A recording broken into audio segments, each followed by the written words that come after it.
glad you're back. Welcome. One little thought to begin with. I'm not interested in the past. I'm interested in the future. For that is where I expect to spend the rest of my life. God bless you as you plan.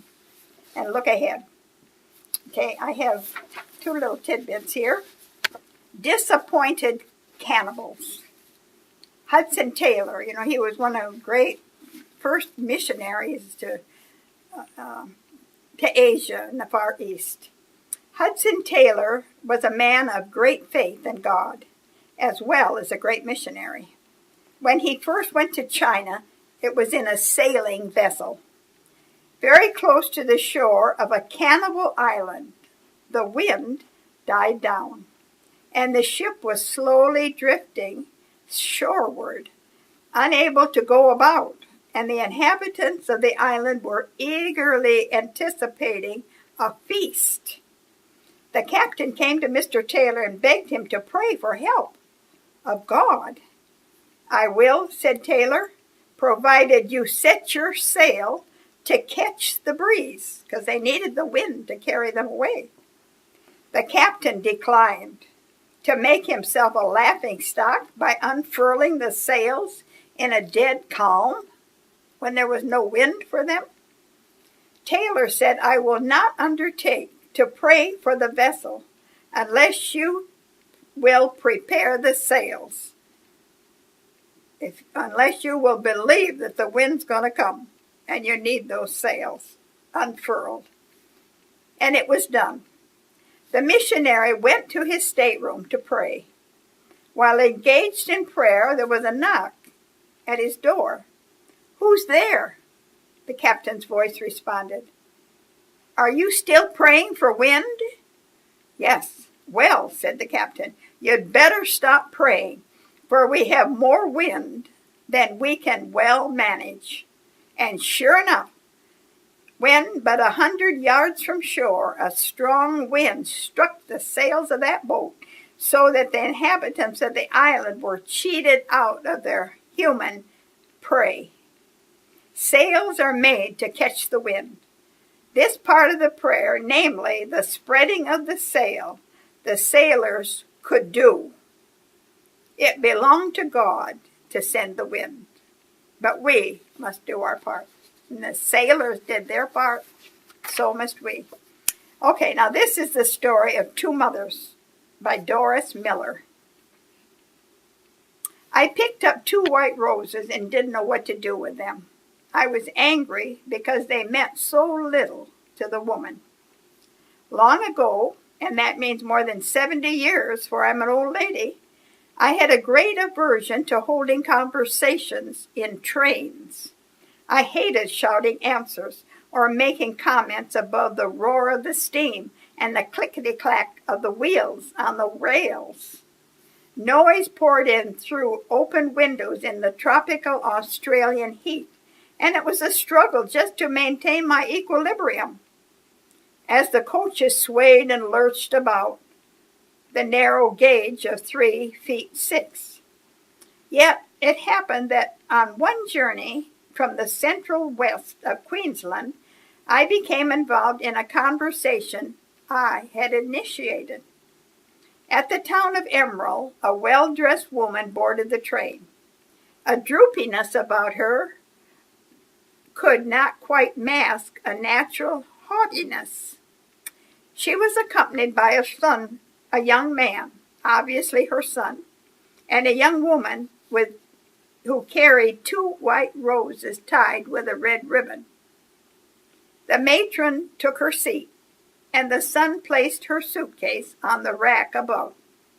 Then he gave the young woman a gentle nudge, and hesitatingly she stepped forward, placed the roses on the mother's lap, and planted a kiss on her forehead. The only visible response seemed to be an almost imperceptible stiffening of the woman's spine. The couple left, and the train departed. The woman stared out the window, neither noticing or acknowledging my presence. A tear or two trickled down her face, and despite my natural aversion to train talk, I asked, "Can I help you?" "No," the woman sounded abrupt. "No one can help me. I've been hurt, deeply hurt, and by one I love. That was my son, my only child. I was a widow and brought him up. I've loved him, I've worked for him, I've given him everything, and what happens? She comes along and he's married to her. They had to get married. Oh, the disgrace of it. He had such good prospects for promotion. I had him educated at the best schools. I introduced him to the right people, and after all I've done for him, this happens? She's to blame. His boss is a man of morals, and now my son's prospects are nil." She paused for a while, and then added in tones of self-pity, "What are my friends going to say? Can't you hear them? They'll pity me. They'll laugh about me. I can't stand the thought." Thinking about herself, she covered her face with her hands and sat like that for a large part of the now silent journey. When she arrived at her station, she left the carriage without speaking again, and when I looked down, there on the floor lay 2 white roses tied with a red ribbon. Okay, now the other lady, there's 2 mothers. Second mother. At Rockhampton, another woman entered the carriage. She was unaccompanied. I opened a book and tried to look engrossed in it. The woman fidgeted. She sat down, she stood up, she arranged her skirt, she sat down and opened her purse and examined the contents and closed it. She stood up, reached for the small suitcase she had placed on the rack, opened it, surveyed the interior, closed it, and put it up again. Under the seat she had a small basket. She retrieved it and rearranged her lunch. Then she opened her purse again and took out a handkerchief. By this time I was looking over the top of my book. The fidgets continued. Finally, for I loathed fidgeting even more than I disliked conversation, I asked her, "Can I help you? Have you lost something?" Apparently my tone was kinder than I had intended, for the woman said, "Thank you for your offer and your interest. I haven't known much kindness lately." It's hard to find the appropriate comment to make to such a statement, so I said nothing. I had a feeling she would say more. "Have you heard about the Mountjoy murder case?" I nodded. In those days, murders were uncommon, and so became topics of conversation. "Well, that was my son who did it. He came home and found his wife with another man and shot the lover.